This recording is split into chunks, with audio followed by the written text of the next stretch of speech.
AIYF Kayamkulam മണ്ഡലം കമ്മിറ്റിയുടെ നേതൃത്വത്തിൽ മഹാത്മാഗാന്ധിയുടെ അനുസ്മരണത്തോടനുബന്ധിച്ച് രക്തസാക്ഷ്യം എന്ന പരിപാടി സംഘടിപ്പിച്ചു. CPI സംസ്ഥാന കൗൺസിൽ അംഗം അഡ്വക്കേറ്റ് G. കൃഷ്ണപ്രസാദ് ഉദ്ഘാടനം ചെയ്തു.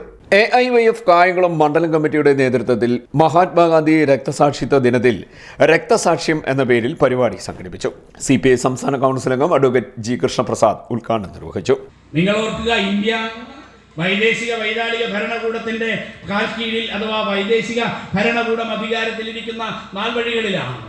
രാജ്യത്ത് ഒരു ക്ഷേത്രത്തിന് മുന്നിൽ നടന്ന ഒരു സമരത്തിൽ പങ്കെടുക്കുകയും ആ സമരാനുകൂലികൾക്ക് വേണ്ടി എത്രയോ ഭക്തി ബഹുമാനത്തോടു കൂടിയാണ് ഇണ്ടംതുരുത്തി മനയിലെ കാരണവരുടെ മുന്നിൽ മഹാത്മാഗാന്ധി അപേക്ഷിക്കുന്ന സാഹചര്യം ഉണ്ടായത്.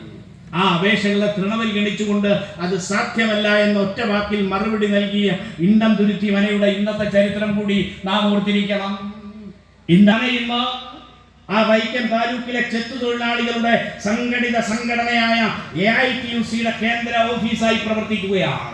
വൈക്കമടക്കമുള്ള ക്ഷേത്രങ്ങളിൽ കേരളത്തിലെ എല്ലാ പ്രധാനപ്പെട്ട ക്ഷേത്രങ്ങളിലും ക്ഷേത്രപ്രവേശന വിളംബരം ഉണ്ടാവുകയും ഈ കേരളത്തിലെ ഏത് തെരുവുകളിലൂടെയും സാധാരണ മനുഷ്യന് പിന്നോക്ക ദളിത് വിഭാഗങ്ങളിൽപ്പെട്ടവർക്ക് പേരിന്റെ പേരിൽ, നിറത്തിന്റെ പേരിൽ, വർണ്ണത്തിന്റെ പേരിൽ സഞ്ചാര സ്വാതന്ത്ര്യങ്ങൾ നിഷേധിക്കപ്പെട്ടിരുന്നു.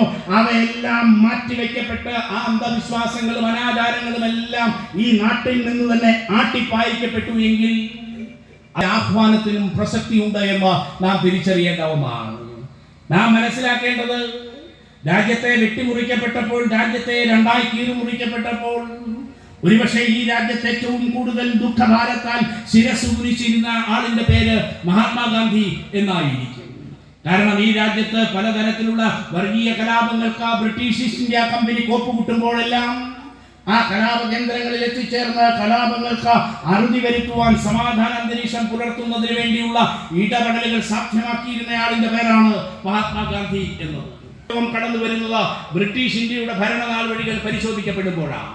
ബ്രിട്ടന് ഇന്ത്യയിലെ കാലവും സ്വൈര്യമായി ഭരണം നിലനിർത്തിക്കൊണ്ടു പോകുവാൻ, ഇന്ത്യയെ പോലെ പ്രകൃതി സമ്പത്ത് കൊള്ളയടിക്കുവാൻ, അല്ലെങ്കിൽ സമ്പന്നതകളാൽ സമ്പുഷ്ടമായ പ്രകൃതി സമ്പത്ത് കൊള്ളയടിക്കുവാൻ അനുസ്യൂതം ഇന്ത്യയെ കൈവെള്ളയിൽ സൂക്ഷിക്കണമെങ്കിൽ, എക്കാലവും ഈ രാജ്യത്ത് സ്വാതന്ത്ര്യാവബോധമുള്ള തലമുറ ഉണ്ടാകാതിരിക്കണമെങ്കിൽ ഈ നാട്ടിൽ പ്രയോഗിക്കേണ്ടത് വർഗീയ വിഷലിപ്തമായ ഭ്രാന്തനാശയമാണ് എന്ന തിരിച്ചറിവിൽ ബ്രിട്ടൻ പാകിയ വിത്താണ് ഇന്ത്യയിൽ ഭിന്നിപ്പിക്കുക അഥവാ മതപരമായി ഈ രാജ്യത്തെ ഭിന്നിപ്പിക്കുക എന്ന സമീപനം.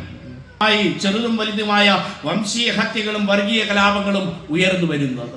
ബ്രിട്ടൻ ഒരു ആഗോള പ്രതിഭാസമായി, അല്ലെങ്കിൽ ഒരു വിദേശ രാജ്യമായി, ഒരു കോളനി രാജ്യമായി ഇന്ത്യയെ ഭരിക്കുന്നതിന് വേണ്ടിയാണ് അത് ചെയ്തത് എങ്കിൽ, ജനാധിപത്യ ലോകത്തെ ഏറ്റവും വലിയ ജനാധിപത്യ രാജ്യമെന്ന് ഞാനും നിങ്ങളും വിശ്വസിച്ചു പോരുന്ന ഇന്ത്യയിൽ ഒരു ഭരണകൂടം അധികാരം നിലനിർത്തുന്നതിന് ഇന്ത്യയെ ഭിന്നിപ്പിക്കുകയാണ്.